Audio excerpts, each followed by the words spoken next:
Hello friends. आज हम लोग समझने जा रहे हैं नया topic climate of India, Bharat की जलवायु। सबसे पहले समझते हैं कि जलवायु शब्द क्या है। तो एक शब्द होता है वेदर, जिसका मतलब होता है मौसम। हम लोगों ने सुना है कि आज मौसम बहुत सुहाना है। ये मौसम सुहाना क्या चीज है? जब हम लोग दिन प्रतिदिन के वेदर की बात करते हैं, उस दिन की क्लाइमेटिक कंडीशन की बात करते हैं, तो वो मौसम है। जैसे मान लीजिए कि गर्मियों में बादल होता है, फिर आपको लगे कि नहीं आज मौसम बहुत सुहाना है, तो ये क्लाइमेट क्या है और क्लाइमेट किस प्रकार से फर्क है।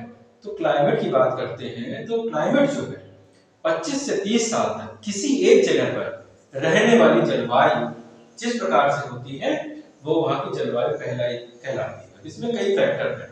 वहां पे रेनफॉल किस तरह का होता है, वहां पर टेम्परेचर कितना होता है, वहां पे हवाएं कैसी होती है, या सीधे सीधे तौर पर समझें कि अगर आप किसी जगह पर रहते हैं तो अगर गर्मी जो है मार्च से लेकर जून तक है और जून के बाद जून से सितंबर तक का बारिश हो रही है और सितंबर से जो है फिर इसके बाद जो है ठंडियां जो है दिसंबर में पड़ रही है, तो ऐसा भी कभी नहीं होता कि दिसंबर में गर्मियां पड़ रही हो और जो है मार्च में जो है अप्रैल या मई में ठंडी पड़ रही है। ऐसा कभी नहीं होता। इसका मतलब है कि वहां की जलवायु इस तरह की है कि वहां पर गर्मियां जो है वो मई जून में पड़ेगी और जो है ठंडी जो है वो दिसंबर जनवरी में पड़ेगी। तो किन किन चीजों पर निर्भर करती है ये जलवायु। तो सबसे पहली बात है ट्रॉपिकल हमारी जलवायु है, उष्णकटिबंधीय जलवायु है। ज्यादातर ये उष्णकटिबंधीय होती है, लेकिन ये डिफर करती है वैली लैटिट्यूड से। तो हमारे देश का जो लैटिट्यूड है वो 6 डिग्री नॉर्थ से लेकर के जो दक्षिणी भाग है वो 6 डिग्री नॉर्थ से लेकर उत्तरी भाग हमारा 37 डिग्री नॉर्थ तक जाता है लगभग। जो हमारा दक्षिणी हिस्सा है, ये जो दक्षिणी हिस्सा है इक्वेटर के पास है, 0 डिग्री के पास है, और इसके बाद 23.5 डिग्री पर जाती है कर्क रेखा। जो कर्क रेखा है ये मौसम में बदलाव लाती है। कर्क रेखा पर जो धूप की रोशनी है उनको सीधी पड़ती है, तो ऐसी जगह पर जो मौसम होता है वो बहुत ज्यादा वेरी करता है।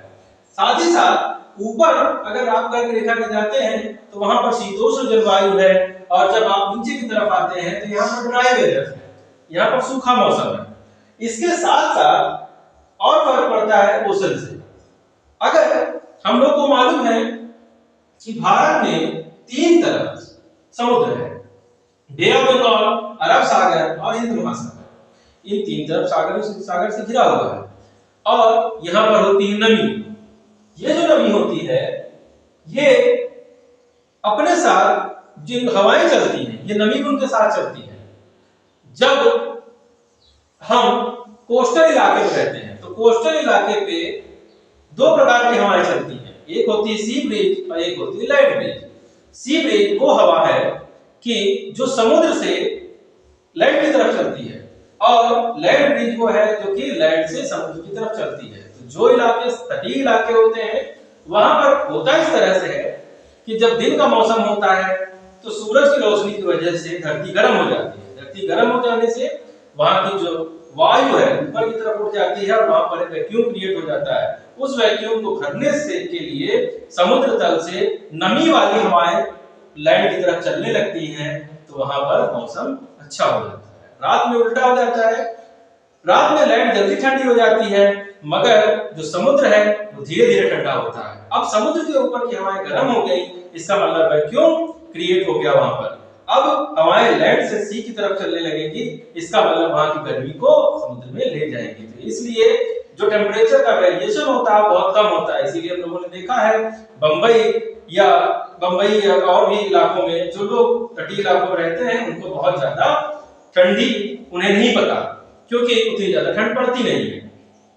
आगे बात करते हैं लोग हिमालयन रेंज की।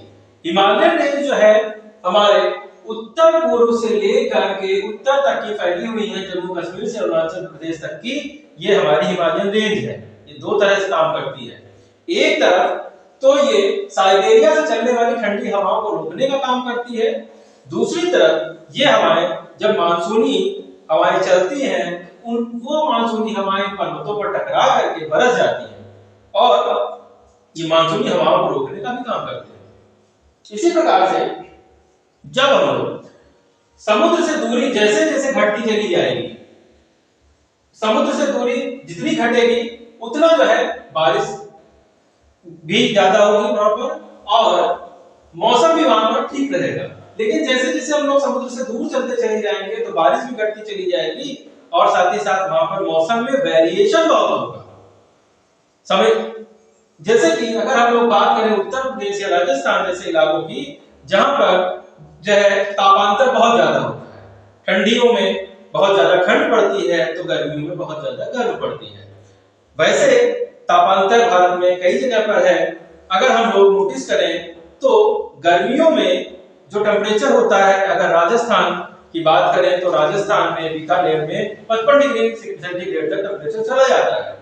और उसी समय जम्मू एंड कश्मीर में अगर बात करें तो जो टेम्परेचर होता है 20 डिग्री से ज्यादा नहीं जाता। अगर हम लोग सर्दियों की बात करें तो सर्दियों में जम्मू और कश्मीर द्रास इलाका जो कि कारगिल के पास में है, वहां का जो टेम्परेचर है वो -40 डिग्री हो जाता है।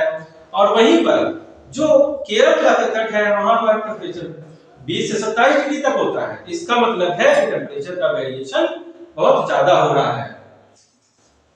साथ ही साथ जब ये जो हवाएं हैं विंटर में तो ट्रेड विंड की डायरेक्शन में चलती हैं और समर में ये चलती हैं south west to north west. इस समय क्या हो रहा होता है, तो जब ये हवाएं, सबसे पहली बात ये होती है कि कैरोलिस फोर्स के कारण जो कि ऊपर की तरफ जो है जेट स्ट्रीम चल रही होती है वायुमंडल में, तो वो क्या करती है, जो हवाएं होती हैं उनको जो है दाहिनी तरफ वो उनको उल्टी दिशा में घुमा देती है। इसमें क्या होगा कि जो हवाएं होंगी नॉर्थ से जो है साउथ वेस्ट से नॉर्थ वेस्ट की तरफ चलना शुरू हो जाएगी। इस समय जो मैदानी इलाके हैं गर्मियों में बहुत ज्यादा गर्म होंगे। जब मैदानी इलाके बहुत ज्यादा गर्म होंगे तो यहाँ की जो वायु है वो उड़ने लगेगी ऊपर की तरफ, हल्की हो जाएगी, हल्की होने से ऊपर उठ जाएगी और वहां पर वैक्यूम क्रिएट हो जाएगा। इस वैक्यूम को भरने के लिए उसी समय जब गर्मियां पड़ रही होंगी तो समुद्र में वेपर भी बहुत ज्यादा उड़ रही होगी। अब ये वेपर, वो वेपर लेडन जो है, जो एयर है, वो धीरे धीरे कहां पर जाएगी, वो धीरे धीरे खिसक के जाएगी लैंड एरिया में।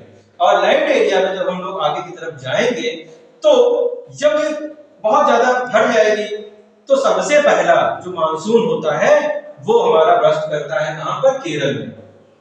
तो भारत में जो मानसून का जो सीजन है वो साधारणतः जून से लेकर सितंबर तक का माना जाता है। और इस समय हम लोग केरल से चलते हुए धीरे धीरे जो बारिश होगी वो यहाँ से खत्म होती है, धीरे धीरे जाते जाते घटती चली जाएगी। तो जैसे जैसे हम आगे की तरफ जाएंगे वो बारिश वहां से घटती जाएगी। अगर हम लोग बात करें तटीय इलाकों की तो तटीय इलाकों में बारिश ज्यादा होती है, जबकि जो अंदरूनी इलाके होते हैं वहां पर बारिश कम होती है। अगर हम बात करें तो कोलकाता की तो वहां 119 सेंटीमीटर तक बारिश हो जाती है, पटना में 105 किलोमीटर जो है सेंटीमीटर तक बारिश हो जाती है। इलाहाबाद की बात करें तो 76 सेंटीमीटर बारिश होती है। वहीं पर अगर दिल्ली की बात करें तो वहां पर 56 सेंटीमीटर ही बारिश हो पाती है। तो इस प्रकार से जितना हम अंदर की तरफ जाएंगे बारिश उतना कम होगी। हिमालय क्षेत्र की अगर बात करें तो मानसिक डाम जो है वहां पर बारिश 1080 सेंटीमीटर तक होती है। इसका मतलब 1080 सेंटीमीटर तक बारिश हो जाती है। उसकी वजह यह है कि मानसिक डाम का जो आकार है वो कीप की तरह है, ये कुप्पी की तरह है, जहां पर जो मानसूनी बारिश है उसी जगह पर रुक जाती है और सारे बादल वहां पर टकरा करके बरस जाते हैं। तो मानसिक डाम की चेरापूंजी में सबसे ज्यादा बारिश होती है। वहीं पर अगर बात करें तो राजस्थान के इलाकों में बहुत कम बारिश होती है और लेह लद्दाख में भी 20 सेंटीमीटर तक ही बारिश हो पाती है। इसके अलावा जो बारिश होती है वो मानसूनी बारिश होती है, वो 74% का कंट्रीब्यूशन करती है। ज्यादातर जो बारिश होती है वो जून से लेकर सितंबर तक ही होती है, लेकिन सितंबर के बाद मानसून पे धीरे धीरे ड्राई होने लगता है, सूखने लगता है और कैरोलिस फोर्स की वजह से अब ये जो हवाएं होती हैं ये उल्टी दिशा में जो क्लॉकवाइज घूम जाती हैं, तो बे ऑफ बंगाल से ये मॉइस्चर को उठाती हैं और इसके बाद तमिलनाडु के तट पर के आकर के यहाँ पर कोरोमंडल तट पर आकर के बारिश करती है दिसंबर के महीने में। इस प्रकार से इसके अलावा जो है 10% जो बारिश होती है वो साइक्लोनिक है। तो हमारे देश में साइक्लोन जो है दो तरफ आते हैं, पूर्वी तट पर और पश्चिमी तट पर।